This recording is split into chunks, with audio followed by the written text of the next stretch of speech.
Hey, what's up? Dave with Brazos Barbell. This is the first week of what I'm calling my IPF Worlds preparatory block. I'm really not moving into anything crazy heavy at this point yet, but my hip is feeling good again, and I'm really starting to try to gear up into what will be probably the biggest competition of my life in June. So if you didn't know, I won Raw Nationals this last year in October in the 93 kilo class. So that means that I just officially this last week received my invitation to represent the USAPL at IPF Worlds in Sweden. So this is a really exciting thing for me.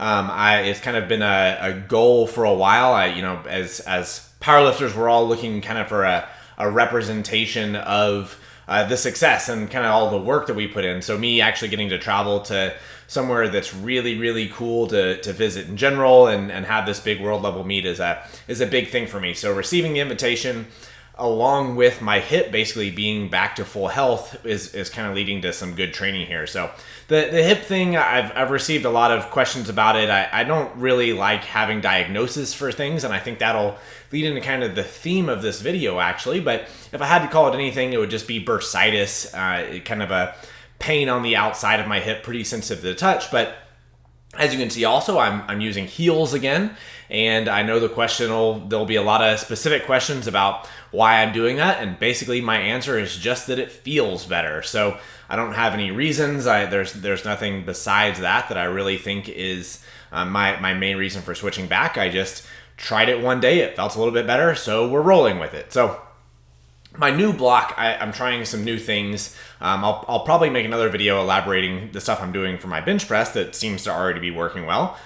But with my squatting, I'm moving to, or my squatting and my deadlifting, I'm moving to just twice a week training for those. So I've always deadlifted twice a week. I've squatted 3 times a week on average, but sometimes that's spread out over 3 or 4 days. But now I'm condensing that to just a squat and deadlift session on Tuesday, and then also a squat and deadlift session on Friday. So the main job, or the main idea with that originally, was just trying to get it to where I had longer breaks from any work with my lower body, and it started to work out pretty well, having my hip feel better. And so as that improved, I was able to put together this block. So what we're doing here is we're going back to those 1-1 tempo squats that made my squat blow up probably 2 or 3 months ago when things were looking really good, and I hit that pause squat with 300 kilos. And then this is the Tuesday workout, I'm doing sets of 8 with 405.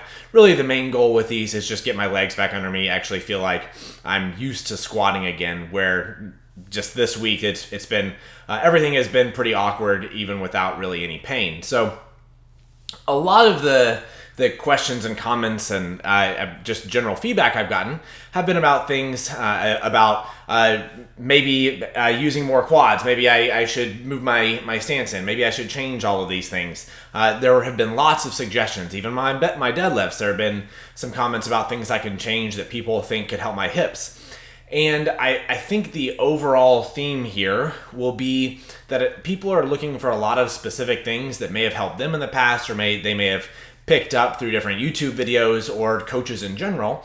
And people tend to look for a lot of specifics that may not apply that well in general. So one of the main things that I think has made me better in the long term and has made me continue to be able to make progress is that I do a pretty good job of not getting paralyzed by trying to fit what most people would think is the ideal technique. So with my squat, I'm not built the way that most people are. We can even see here how long my legs are. I don't feel like my stance is wide for my proportions. I never tried to have a wide stance. But when I'm learning how to squat, when I'm coaching the squat, I'm still trying to connect on a lot of the big picture stuff that everybody else uses. I do try to use my quads well. I try to brace well. I try to have a pretty static trunk angle. When I deadlift, I'm still trying to use my legs well. I hinge back as much as I need to, and I get as upright as my arms allow. So when I'm making my YouTube videos, and when I'm making a lot of the cueing things that I use for this channel, I think sometimes people look too much on the specifics of certain things. And when I'm making videos, I try to choose my words carefully and use big picture ideas that will apply to a lot of different people. So even here, this deadlift is something that didn't really go well. I can pick out a lot of things that I don't like about this deadlift. I didn't really use my legs well. I didn't get my shoulders up enough. my back kind of rounded. This was actually supposed to be a set of 5. Last week I hit a set of 3 really easily with 675. So this was supposed to be a set of 5 with 650 that I thought was not going to be that hard. And then I did 3 and stopped. I wasn't really liking my technique. There were definitely things that I could have criticized there. But instead of getting worked up about the things that I didn't like, my deadlift has been going well. I've been feeling pretty confident with it. I just moved on. I didn't even like this set really that much. But instead of going down and breaking down all the things that I did wrong, my deadlift has been going well in general. So I just moved on, and we're going to see if it is a problem with the coming sessions. And it turned out that I had another fantastic session later in the week. Most of the time, people tend to panic.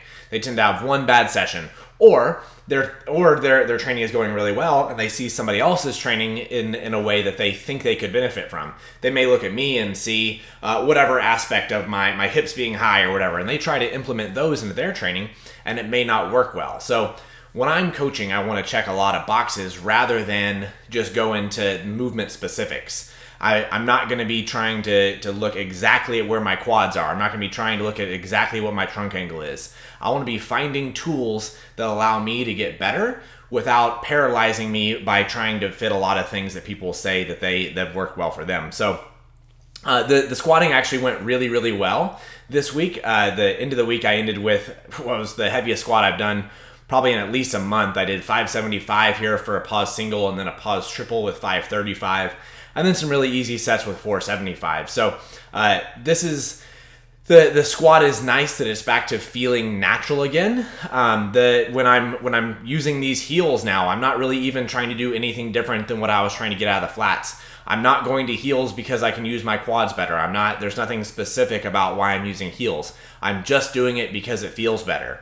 So if you're watching this video, don't look at the switch from heels or from flats back to heels and say that this could be something that really needs to be applied to you. It was just something that naturally felt good to me. And so there's no specifics as far as that heels are the better scenario here. So as a coach and an athlete, it's absolutely my job to be trying to find little ways that we can improve people's lifting and try to enhance our positions and all of those kind of things. But the big problem is that when people take one cue and they make a whole lot of changes to their technique to try to enhance that one little problem or try to change that one little problem.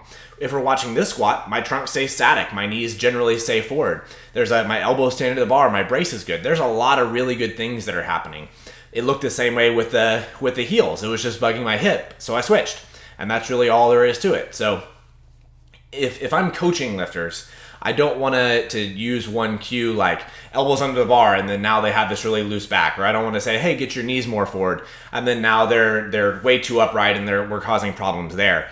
So anytime that you see something that you could apply, or you listen to one of my videos and I'm trying to give you a new cue that you can apply, don't let it change all of the other work that you've been doing. We should just be able to add. We don't need to subtract something in order to add something. And that'll generally make things go a whole lot better. So my deadlifts also went extremely well this day. The last week I did 675 for a triple, and I wanted to work up to something above that, and warm-ups were flying.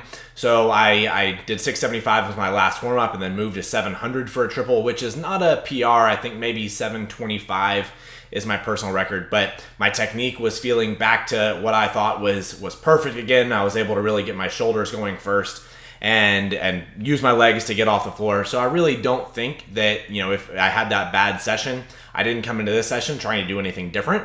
I just turned my brain off and then just executed. So it led to a really, really good session. And then I did 2 back down triples with 655 that were much easier than early in the week.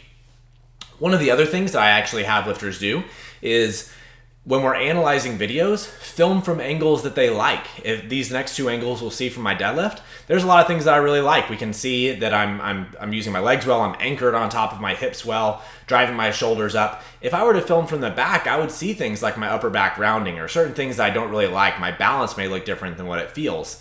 And in the past, I've actually tried to fix some of those things that I didn't like how it looked like, and it led to problems. Here, I love what it looks like. The next angle as well, we'll be able to see that I look really, really on top of the bar. I'm not really getting pulled in front of it. And there's a lot to love.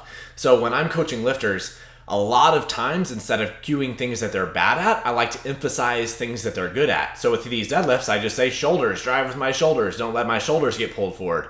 And I'm already doing a good job of it, but it's something that I'm emphasizing and I'm able to improve on it. So hopefully that video is helpful. When you're analyzing your own lifting, look at things you do well. Don't always be looking for things to fix or to try to make major changes in order to avoid things you're bad at, and just keep emphasizing things you're good at. We're never going to be able to avoid work, but continuing to work and get stronger will lead to a lot of progress down the road. So thanks for watching, subscribe to the channel, and we'll see you next time.